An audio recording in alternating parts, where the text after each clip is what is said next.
Hi folks, welcome back to the Hoard. So it's about 5 to 3, give or take a little bit. 26.7 degrees centigrade, 56% humidity. You can see we got one of them sunny days going on out here. It is August 14th, Friday, 79.3 degrees. I just opened the door, so it's probably in the low 80s outside. A couple of things. I'm a little behind on responding to the comments, though I'm reading them, so feel assured about that. But there are, I've been getting the recent ones. I'm kind of catching up on. I still have some of the older ones to catch up with, so I do apologize. If you guys take the time to comment, I like to take the time to respond. But please do note that I am reading them, and well, we'll go forward from there. Anyway, in the Hoard here, I guess one of the things I always try to make sure I have whatever I need to put a project together, right?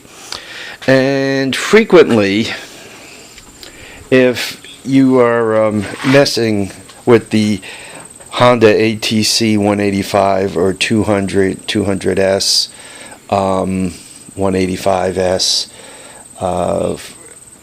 there are a couple of pieces that are that are kind of a tripping point. For the older ATC 200s, the stator coils used to like to go bad. On those, you could buy on eBay a replacement stator coil. There were a couple years out there where the CDIs weren't great, though for me, having a CDI go bad is very rare, but you can get the aftermarket CDIs, and I've showed you CDI hacks and so forth, so we can pretty much get around the electrical system, right? We don't have to worry about that. The carburetors, you got the China clones out there. I've had really good luck with them. But frankly, from a running point of view, I've had good luck. They run, I get them to run just as good as the OEM stuff. From a clogging up and gelling up point of view, they seem to be a little bit worse than the OEM stuff. They seem to get trashy quicker. I don't know if the metal's not quite as pure, or you know, probably it's the metal, or perhaps the metal is not polished as well, and that would have a tendency. Also, though, the amount of alcohol they put in the gas and the other additives, especially here in New York, doesn't help them live a long time. But once again, so you got the ignition system, you're good. You got the carburation, you're good. Most of these engines, I mean, quite honestly, over their 30 or 30-something year lifetime, if somebody was nice enough to change the oil, you know, to my camera's doing the upside down thing, but if somebody was nice enough to change the oil a few times, they're probably okay. But even then, you know, you pull the jug off, you run a quick hone up and down there, put a set of rings into it. If somebody really, you know, wolfed on it pretty good, what you have to do is bore it out, go up a size in the piston and the rings. And once again, that stuff's all available. So, you know, the engines are pretty good, and a lot of parts are available for there. That just leaves another couple of items that are a little harder to put your hot little hands on. And whenever I see them on eBay, I normally get them. First item, these housings. If you, on this side, on the open side, so to speak, I don't normally have trouble with these two bolts. They're normally pretty good. But on the closed side, on the brake side, I frequently have trouble with people run these through water, which is their prerogative, it's their bike, but this end thread here has a tendency to get rust on it, and you know, you got your brake shoes and brake drum and all that stuff in here, so it's hard to get to. It's hard to take it apart, and depending on how much rust, you can't slide the axle out, and the brake drum seizes the axle. So a lot of times when it's time to service this, you kind of lose it. So whenever I see a good housing on eBay, I have a tendency to buy it. This was like one of those buy it now for $9.95, and I think it was $12.95 to ship it. And you could see, right, I mean, these are in really nice shape, right? The brake is in good shape. I gave the bearings a quick check, and they look like they're okay, so I'm happy with this. And once again, for $20, for as many of these as I have, $22, whatever it costs, $23, it's good to have a spare on the shelf. The second thing is Recoil starters. This was one of those buy it now, free shipping, $39.95, right? It came with the Honda handle. You can see it's not in horrible shape.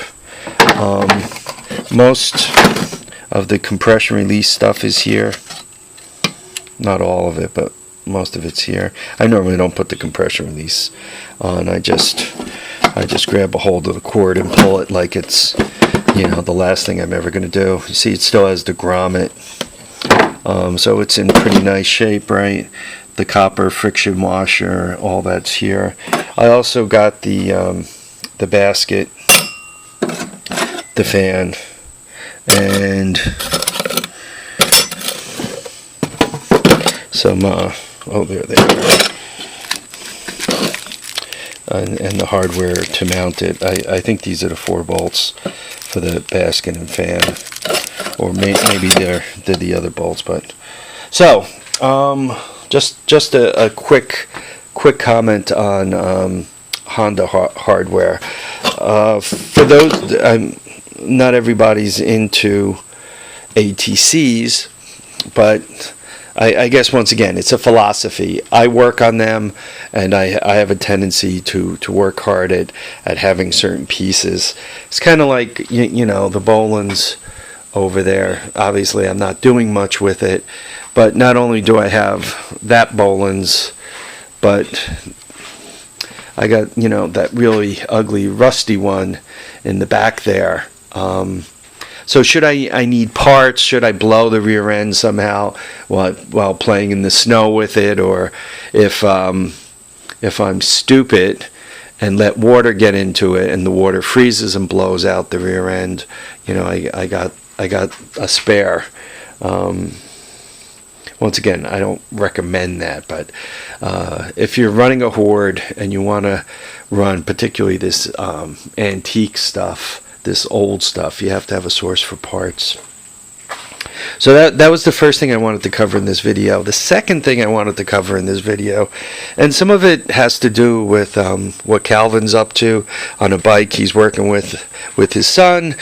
And I had one of my subscribers make a comment, and the comment specifically was on the cam dowel here, right? This cam is missing its cam dowel. See that hole in the cam, and there's nothing in it. In one of my videos, I made a comment about dropping the cam dowel down in here, which puts it into the engine, and he said the possibility of doing that is fairly low. And if you're putting the engine together the way you should be putting the engine together, he's probably right. And by that, you got the cam, you put, you know, the plate right on top, and then at this point you put the dowel in, and then you assemble it, and there really is no way you're going to drop it in there. He's right. But if you take it off and you leave the dowel in here, right, just trying to get all my angles correct, and you, right, then it would be easy. Or in my case, if I lose the dowel, I mean, where did it go? Right? Am I going to find that dowel? Chances are very, very low. So, though his comment about dropping the dowel into the engine, he's probably right if you're doing it correctly. But I have a tendency to, when I'm putting things together, I don't always have the book in front of me, and I'm not formally trained in this stuff. So I have a tendency to kind of put it together, on a bench here on the back of an all-terrain vehicle. And then if I don't like the way it looks, or if I'm thinking about it too much, then I have a tendency to go inside and grab the book and look at it, and then come back out and put it together again.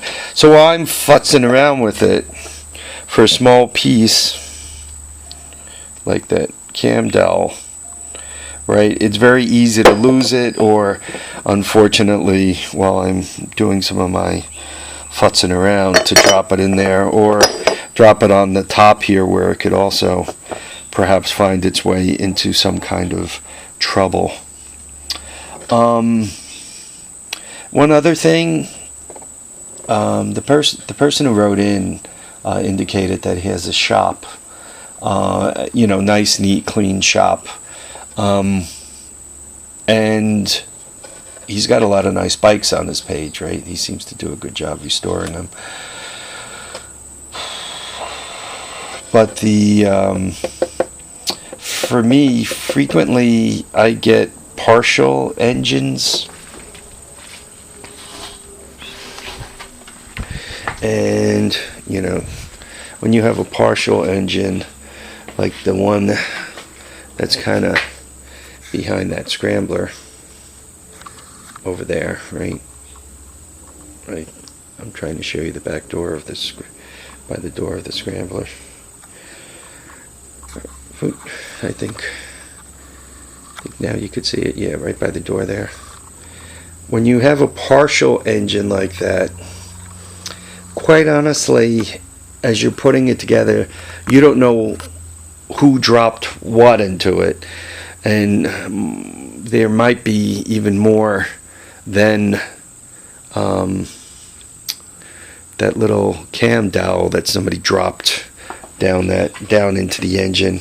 So when you're hacking one of those together, if you're just building a rat and you really don't care, you might not bother opening it up, taking the side cover off and poking around in there and making sure all is good, perhaps blowing a little air through there to make sure you got nobody left a loose nut that's gonna blow your engine up as soon as you get it running.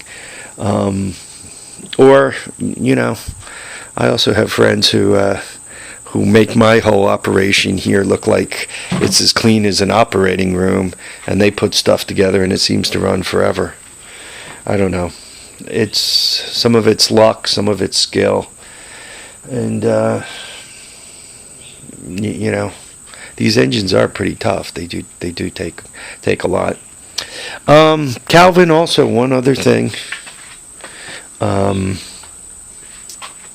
Kevin's having trouble with oil squirting out from this seal here, like it's pressurized and squirting out. And he indicated when he put this seal in, he was able to push it in with his fingers. I gotta tell you, that seal seems to be in a lot better than finger tight. So if you PM me your address, I'll look around. I'll see if I can't find the one that's a little prettier than this. I just got all those parts from Stoney, so I'm sure I have a spare floating around. I'll send you one of those where the O-ring looks like it's in pretty good shape, and we'll you could put that on there, and hopefully that'll get rid of your top end oil leak. You indicated when you started the engine that it seemed that excuse me as I poke around here. You said it seemed like the oil was pressurized, and you asked specifically about this vent hole on top. It just appears to be a vent hole. I mean, I don't have a split engine right in front of me, but there doesn't appear to be anything there, and there should be no reason why it should really be pressurized. You probably want to do that compression test, and possibly head gasket. Though it sounds like you just put the top end together. I'd be kind of surprised if you got a blown head gasket. I mean, if you do have a blown head gasket, right, what you're going to do is right, if you're blown across here, right, you could be putting some of the compression right into the case, or if you're blown down here by the jug, blown on the bottom of the jug wouldn't cause you the trouble. It's got to be up here, or something going on with your head up here. That once again you'll start putting pressure directly into the case. All right, that's about all I got. This is getting to be a real long video. My dog is dead. There you go. There we are.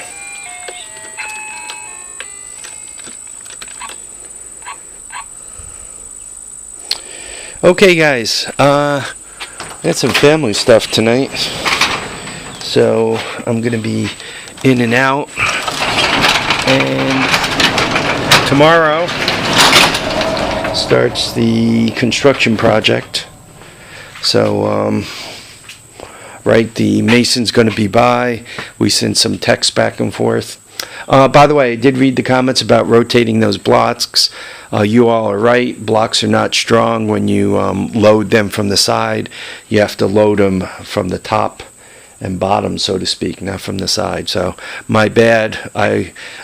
You know, the stupid thing is I know that, but I did it anyway. So I appreciate you guys calling me on it. You might have saved me the trouble of dropping a house on myself.